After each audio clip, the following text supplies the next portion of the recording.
Do'stlar, mana bu yamani kattaligini qarang. Bilgan mashinalar aylanib o'tibdi. Shuni Yashnobod tumanida.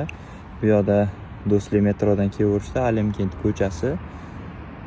Kimlar bilsa, mana bu yoqda yaqinda yama bor edi. Uni kuzatgan edik mana bu yoqda.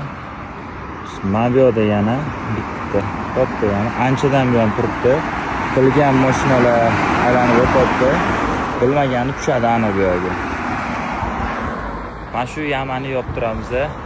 Kuzatib boringlar. Men buni yoptiraman, kuzataman. Kattaligini qarang. Kimgadir aniq mashinasiga zarar yetkazishi aniq. Shundoq Yashnobod tumanida Do'stlik metrodan kelaverishda. Buni taksistlar, mashina haydovchilari juda yaxshi biladi.